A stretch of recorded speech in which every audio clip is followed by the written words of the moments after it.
युव media planner Bharat प्रधान आखिरे तांकर थिला अनेक स्वप्न जीवन रे किछि नियारा काम करी देखाइबार दृढ़ इच्छा थिला मनरे। स्कूल और कॉलेज रे पढ़िबा बेलू से इच्छा करथिले निज पई एक स्वतंत्र परिचय तैयारी करिवे। आउ एही आशारे से अन्य युवकंक परि सरकारी चाकरी पछरे न दौड़ी निजस्व उद्यम रे किछि करिबाकू चाहिथिले।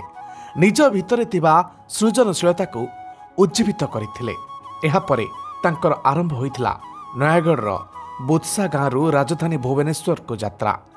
एही उद्यमी युवक जनक हेउछंती भरत प्रधान।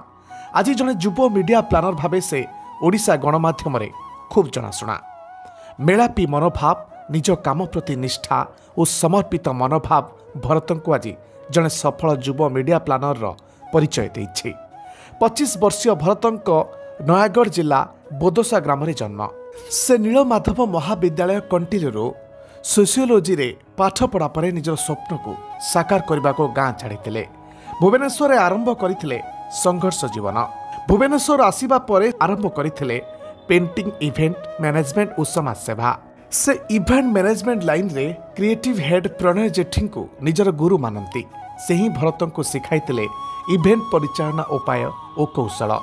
भरत निजे मध्य निर्वाण फाउंडेशन ट्रस्ट नामक एक ट्रस्ट गढ़ी। एहा सह ओडिया फिल्म रो प्रचार प्रसार पाई उद्यम जारी रखिछंती। वर्तमान 520 रु ऊर्ध्व इवेंट को भरत सफलतार सह आयोजन करने सह गणमाध्यम जगत रे परिचित होई पारिछंती। भरत निजर सफल कार्य पाई बहु अनुष्ठान पक्षरु पुरस्कार और सम्मान मध्य पाइछंती। एबे एक स्टेट बिजनेस अवार्ड 2023 नामक बड़ इवेंट करे 30 जन युव व्यवसायी प्रतिभा को पुरस्कृत करे बहुत खुशी अछंती बोली भरत कहिछंती।